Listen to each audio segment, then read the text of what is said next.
எங்களுக்கு 1 மாசம் டைம் கொடுங்க சார். வீட்டை இடிக்க வந்த அதிகாரிகள், தீக்குளித்து ஓடி வந்த இளைஞர், அதிர்ச்சியில் உறைந்த அதிகாரிகள், நெஞ்சை உலுக்கும் பகீர் காட்சிகள்.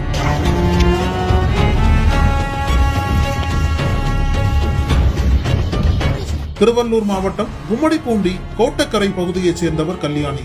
இவருக்கு 55 வயது ஆகிறது. கல்யாணிக்கு திருமணமாகி 2 மகன்களும் 1 மகளும் உள்ளனர்.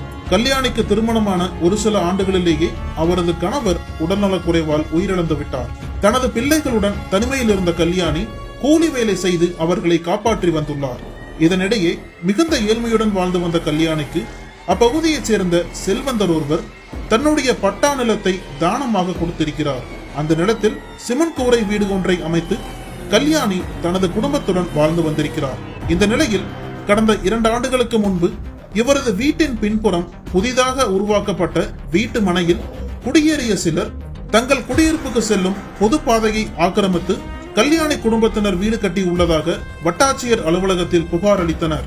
அதன் பேரில் அந்த புகாரை எடுத்துக்கொண்ட வட்டாட்சியர் கண்ணன் நேரடியாக ஸ்பாட்டுக்கு விரைந்து வந்து விசாரணை மேற்கொண்டார்.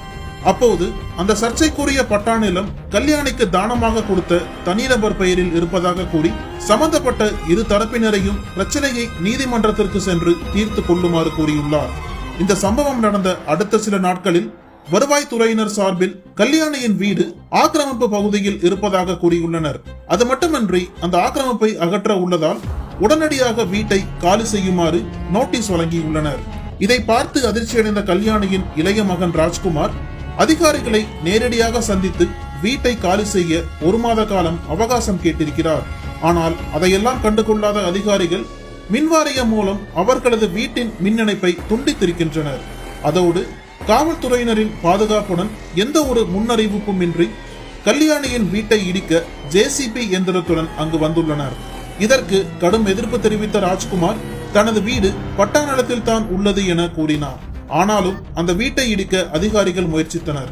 இதனால் மனமுடைந்த ராஜ்குமார் வீட்டிற்குள் இருந்தபடி மண்ணெண்ணெயை உடலில் ஊற்றி தீ குளித்தவாறு வெளியே ஓடி வந்தார். ஒரு கணம் இதை பார்த்து அதிர்ச்சி அடைந்த அக்கம் பக்கத்தினர் என்ன செய்வது என தெரியாமல் நாலாபுரமும் சிதறி எடுத்து ஓடினர். அந்த நேரத்தில் இதனை சற்றும் எதிர்பார்க்காத போலீசார் விரைந்து செயல்பட்டு தங்களது கையில் வைத்திருந்த தீயணைப்பான் கருவி மூலம் ராஜ்குமார் மீது பற்றி எறிந்த தீயை அணைத்தார்கள். பின்னர் அவரை மீட்டு ஆம்புலன்ஸ் மூலம் கும்மிடிப்பூண்டி அரசு மருத்துவமனைக்கு கொண்டு சென்றனர். அங்கு அவருக்கு முதலுதவி சிகிச்சை அளிக்கப்பட்டு மேல் சிகிச்சைக்காக சென்னை கீழ்ப்பாக்கம் அரசு மருத்துவமனைக்கு அழைத்து சென்றனர்.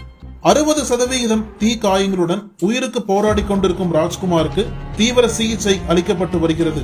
உரிய கால அவகாசம் வழங்காமல் ஆக்கிரமிப்பை அகற்ற சென்ற அதிகாரிகள் முன்னிலையில் இளைஞர் ஒருவர் தீக்குளித்து தற்கொலைக்கு முயன்ற சம்பவம் அப்பகுதியில் பதற்றத்தை ஏற்படுத்தியுள்ளது.